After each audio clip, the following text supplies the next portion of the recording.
શ્રી કૃષ્ણ। આજે આપણે માતાજીને પ્રસાદમાં ધરાવાય અને ચૈત્રી પૂનમે હનુમાન દાદાને ધરાવાતો સુખડીનો પ્રસાદ બનાવીશું। એક બાઉલનું માપ સેટ કરેલું છે। એની માટે એક બાઉલ આપણે ઘઉંનો રોટલી બનાવીએ લોટ લઈશું, એક બાઉલ ગોળ લઈશું અને એક બાઉલ ઘી લઈશું અને ડ્રાયફ્રૂટ લઈશું। તો હવે આપણે સુખડી બનાવવાની શરૂઆત કરીએ। આપણે એક બાઉલ ઘી લીધું છે, એમાંથી આપણે પહેલા અડધું ઘી ઉમેરીશું, લોટ ઉમેરી દઈશું ને હલાવી। આપણે એને ધીમા તાપે શેકીશું અને જરૂર પડે તો પછી ઘી ઉમેરીશું, પહેલા એક સામટું નથી ઉમેરવાનું। સુખડીમાં ક્રન્ચીનેસ લાવવા માટે આપણે એક ચમચી ઘઉંનો કકરો લોટ ઉમેરીશું। હજી આપણે થોડું ઘી એમાં એડ કરીશું।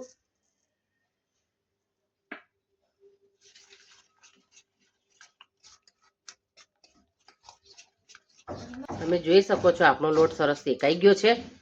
એને ધીમા તાપે આછા ગુલાબી રંગનો થાય આવો સરસ ત્યાં સુધી શેકવાનો છે। હવે આપણે ગેસની ફ્લેમ બંધ કરી દઈશું। 1-2 મિનિટ માટે આપણે એને હલાવી લઈશું। જો એકદમ ગરમમાં તમે ગોળ ઉમેરશો તો તમારી સુખડી ચવળ થઈ જશે, એટલે આપણે 1-2 મિનિટ હલાવી અને પછી ગોળ ઉમેરીશું। આપણે ગોળને ઉમેરી લઈશું। મેં અહીંયા દેશી ગોળ લીધો છે, તમે કોઈ પણ ગોળ લઈ શકો। આવી રીતે એને હળવે હાથે મિક્સ કરવાનું છે। તમે એકદમ જલ્દી ફટાફટ મિક્સ કરતો તમારો ગોળનો પાયો કડક થઈ જશે, એટલે આ રીતે એને હળવે હાથે મિક્સ કરવાનું છે અને ગોળને એની જાતે આમ ધીરે ધીરે અંદર મેલ્ટ થવા દેવાનો છે।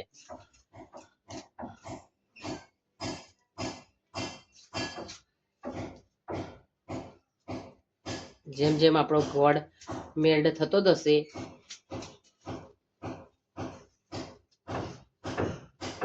એમ આપણી સુખડી કઠણ બનતી જશે।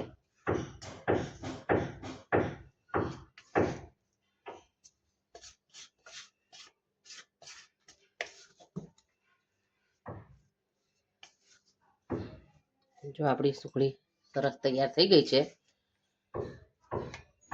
હવે આપણે એમાં ડ્રાયફ્રૂટ ઉમેરીશું, કાજુ બદામ આપણે ગ્રીસ કરેલી પ્લેટમાં લઈ લઈશું, સરસ સેટ કરી દઈશું આપણે એને।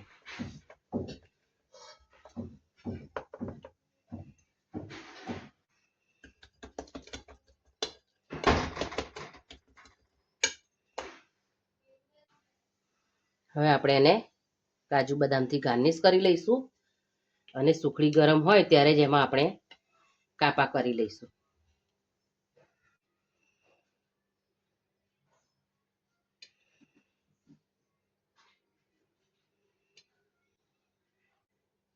આપણે એને અડધો કલાક માટે સેટ થવા દઈશું।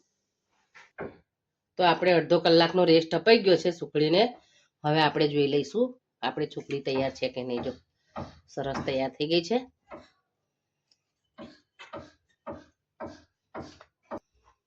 તો તૈયાર છે આપણી સુખડી, તમે જોઈ શકો છો સરસ તૈયાર થઈ છે, પોચી એકદમ મોંમાં મૂકતામાં ઓગળી જાય એવી। તો તમે ચોક્કસ મારી રીતે એક વખત સુખડી બનાવજો અને કમેન્ટમાં લખીને જણાવજો કે મારી બનાવેલી સુખડી તમને કેવી લાગી, અને મારો વિડીયો ફ્રેન્ડ્સ અને ફેમિલીમાં ચોક્કસ શેર કરજો। Thank you.